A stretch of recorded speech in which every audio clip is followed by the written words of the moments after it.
So, da ist unser Projekt, das jetzt nach 7 Monaten endlich die Garage verlassen hat. Ein Pickup basierend auf einem Ford Mondeo MK2, 1,6 Liter, 16V. Soweit ist eigentlich alles fertig.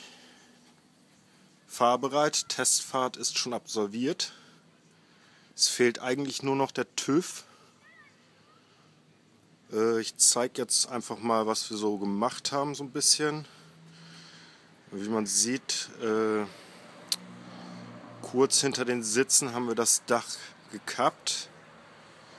Und die Schräge, die hier zu sehen ist im Prinzip von der hinteren Tür das Fenster einmal aufgekürzt und weiter nach vorne versetzt. So, hier oben diese Dachkante, die haben wir aus der Heckklappe genommen. Wir haben das Stück aus der Heckklappe abgesägt und oben einfach wieder angesetzt. So, die Rückwand ist per Hand gefertigt, aus einer einzigen Platte. Die Scheibe ist von einem Volkswagen T3. Die Halterung mit der Gummidichtung mussten wir selbst anfertigen.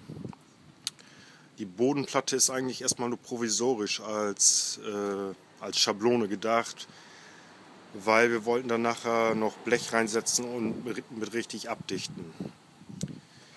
Auf der Höhe, wo die Sitze gesessen haben, ist nun ja der Schwachpunkt des Wagens. Dort haben wir jetzt eine Verstrebung reingesetzt. Ich werde vielleicht nach dem Video noch ein paar Bilder nachlaufen lassen, wo man den Produktionsprozess sehen kann. Und ja, die Heckklappe haben wir uns so gedacht, dass wir sie nicht klappbar machen, sondern schwenkbar, da die Klappe zum Beladen einen Schwachpunkt darstellt. Dieses Scharnier dient eigentlich nur zum Schließen, da wir durch den langen Hebelweg und der Dichtung einen kleinen Spalt erhalten. Die Klappe an sich schließt noch mit dem originalen Schließmechanismus und ist auch noch über den normalen Öffnungsknopf zu öffnen und einfach aufzuschwenken. So, die Verkleidung der Heckklappe ist eigentlich noch die Originalverkleidung, die wurde nur ein wenig aufgesägt. Und ja, was man jetzt noch sehen kann, ist die Beule, wo der Wischermotor war. Aber das ist auch nur minimal. So, ja, für die Rückleuchten, die müssen ja zugänglich sein. Da haben wir separate Platten, die man rausnehmen kann und über eine Schraube befestigt. Hier ist natürlich die komplette Kabellage noch, Bremsleuchte, Kennzeichenbeleuchtung und natürlich für den Motor. Die Scharniere sind selbst angefertigte Scharniere. Da sind Blenden jetzt drüber, damit sie etwas massiver aussehen. Dann, was haben wir noch? Ja, über die Radkästen ist keine separate Verkleiderung gekommen. Das Schöne bei diesem Wagen ist, die Federung und alles vom Fahrwerk ist halt unterhalb der Radkästen, sodass hier oben nicht noch Blenden drauf gemacht werden müssen. Verstärkungsmäßig hatten wir ja bereits das Gitter, was auf Höhe der Sitze besteht. Zudem haben wir noch einmal komplett hier, wie man vielleicht sehen kann, bis nach hinten durch eine Verstärkung.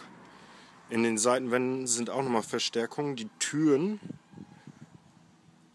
wurden nicht so zugeschweißt, sie wurden erst mit einem 3 mm Stück Stahl zugeschweißt. Ja, die Türgriffe auch zugeschweißt, Blech vorgesetzt. Von innen einmal. Das Interieur, der Dachhimmel, ist also etwas aufgekürzt geworden.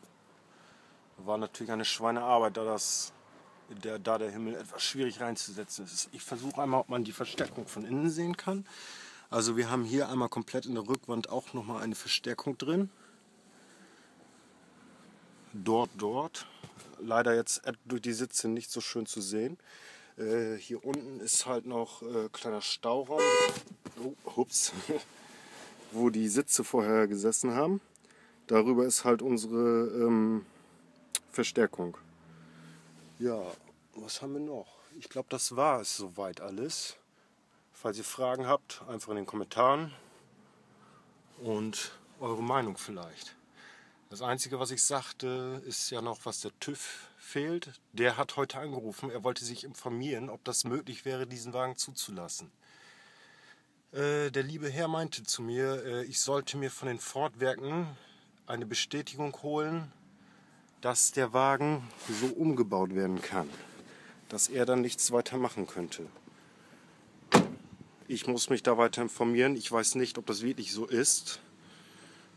Ihr werdet auf jeden Fall auf dem Laufenden gehalten und mal schauen, wie es weitergeht.